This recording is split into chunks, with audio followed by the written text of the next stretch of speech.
அன்பான உறவுகளுக்கு வணக்கங்க. இங்க கண்மணி அன்புடன்ல பார்த்தீங்கன்னா, பயங்கரமா திட்டிப்புடுது கிழவி குந்தாணி.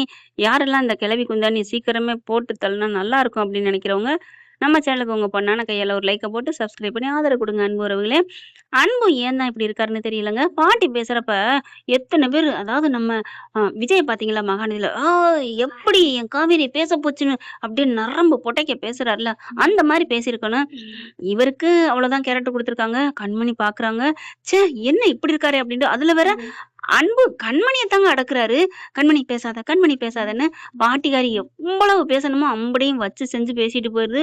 அவங்க அம்மா வீட்ல இருக்க எல்லாத்தையும் லொட்டு லொசுக்கு அம்புட்டையும் இழுத்து பேசுது. கேவலமான குடும்பம் அப்படின்னுட்டு. அதுல வெண்ணிலாவுக்கும் சந்தோஷமா போயிடுறாங்க. அதுக்கப்புறம் அன்பு வந்து சாரி சாரின்னு எவ்வளோ கெஞ்சுறாரு. எல்லாரும் அன்பு கழுவி கழுவி ஊத்துறாங்க. என்னடா பாட்டி இருக்கையில பேசாம இருந்த, அவ முன்னாடி எம்புட்டு பேசுனாங்க. என்னடா பண்ற? இல்ல அப்படின்னு சொல்லிட்டு இருக்கேன். நான் போறேன். நான் இங்க இனிமே இருக்கல அப்படின்னு கண்மணி கிளம்ப, உடனே அன்பு வந்து இங்க பாரு, நீலாம் போக வேணாம். நான் இந்த போட்டியில கண்டிப்பா நான் ஜெயிச்சு அந்த காச ஜீவா சார்ட்ட குடுத்துட்டு நான் கிளம்பிடுறேன். நீ என்ன எங்கேயும் கிளம்ப வேணாம். என்ன மன்னிச்சிரு கண்மணி. நான் கிளம்பிடுறேன் அப்படின்னு சொல்லிட்டு போக கண்மணிக்கு ஆடி போறாங்க. என்ன இது இப்படி சொல்லிட்டு போறாரே அப்படின்னு பாக்குறாங்க. என்னதான் கோபம், வெறுப்பு இருந்தாலும் அவங்க பக்கத்துல இருக்கிறது ஒரு ஆசையாத்தான் ஃபீல் பண்றாங்க. போயிட்டாருன்னா நம்ம இவர எப்ப பார்ப்போம்? எப்படி பார்க்க முடியும்? அப்படின்னு வேகமா வர்றாங்க. அன்பு அப்படிங்கிறாங்க. என்ன கண்மணி? நான் ஒண்ணும் நீங்க போகணும்னு நான் நினைக்கல. நீ நினைக்கல கண்மணி. ஆனா நீ போகன்னு நினைக்கிறியே.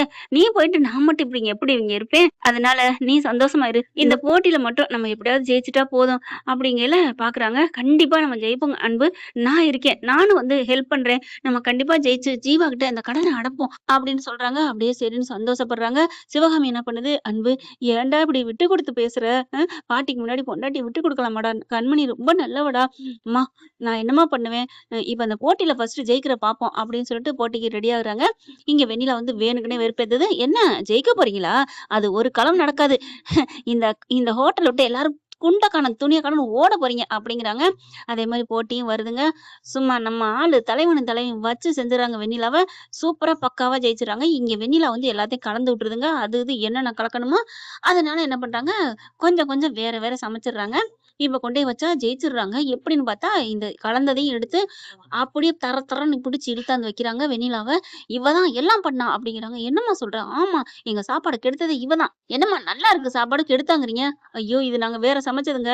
உண்மையாவே இதுக்கு சமைச்சது இங்க பாருங்க. இவ தான் எல்லாம் பண்ணா." அதெல்லாம் இல்ல. நான் எதுவுமே பண்ணலன்னு" எவ்வளவோ ஆடுது வெண்ணிலா. அப்படியா? இங்க பாருங்க" அப்படின்னு வீடியோ காமிக்கிறாங்க. எல்லாரும் ஷாக் ஆயி வாயில விரல வைக்கிறாங்க. "ஏம்மா நீலாம் ஒரு பொம்பளையா? என்னம்மா இப்படி பண்ணியிருக்க? ஒரு குடிய கெடுத்தான்னு கேள்விப்பட்டுருக்கோம். ஒருத்தவங்க பொழப்பைய கெடுக்க பார்த்துருக்க." ஜீவா பார்க்குறாரு. "அடச்சீ! நீலாம் ஒரு பொம்பளையா? அப்பாடான்னு 2 அற.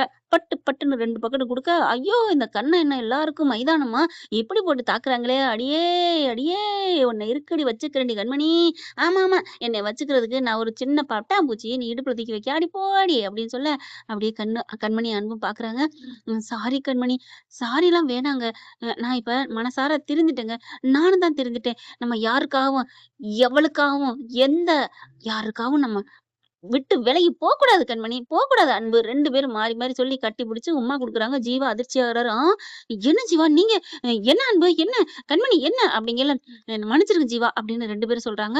இங்க பார்த்தா வெண்ணிலா என்ன பண்ணுது, ஏற்கனவே சொல்லியிருக்கு, "உங்கள நான் போட்டு குடுத்துருவேன். நீ என்னடி போட்டு குடுக்குறது?" இங்க ஜீவா அப்படின்னு உண்மைய சொல்ல வராங்க. "நாங்களே இந்த வீடியோ சொல்லிர்றோம்" உங்களுக்கு அப்படின்ட்டு பிடிச்சிருந்தா 2 தயவு பேரும் செய்து கட்டி லைக் பண்ணுங்க. பிடிக்கிறாங்களா? இன்னும் அப்டேட்ஸ்க்காக அதுக்கப்புறம் உண்மைய சேனல சொல்லிர்றாங்க. சப்ஸ்கிரைப் பண்ண "நாங்க 2 பேரும் மறக்காதீங்க. புருஷன் பொண்டாட்டி. நம்மகிட்ட இருக்க சின்ன எல்லா சேனல்ஸோட மனஸ்தாபத்துல லேட்டஸ்ட் வீடியோ பிரிஞ்சிருந்தோம். அப்டேட்ஸ்க்காக இப்ப நாங்க மேல ஒண்ணு ரைட் சைடுல சேர்ந்துட்டோம். காட்டுற லிங்க சாரி கிளிக் ஜீவா பண்ணி சார்" வாட்ஸ்அப் அப்படிங்கிறாங்க. குரூப்ல ஜாயின் பண்ணுங்க. சட்டை உங்களிடம் கிழிஞ்சிருந்தா விடைபெறுவது நான் தச்சு உங்கள் மைனா. முடிச்சுலாம் நெஞ்சு டமானுங்குதுங்க. ஏன்னா, அந்த கண்மணிய உள்ளுக்குள்ளேல வச்சிருந்தாரு. இப்ப டமான்னு வெடிச்சதுல வெளியில வந்து விழுந்துருச்சுங்க கண்மணிக்குள்ள. என்ன ப்ரோ டீம்ல போனா நல்லா தான் இருக்கும். பார்க்கலாம் என்ன நடக்க போகுதுன்னு. இந்த பதிவு உங்களுக்கு பிடிச்சிருந்துச்சுன்னா, உங்க பொண்ணான கையால ஒரு லைக்க போட்டு சப்ஸ்கிரைப் பண்ணி ஆதரவு குடுங்க அன்பு உறவுகளே. Thank you.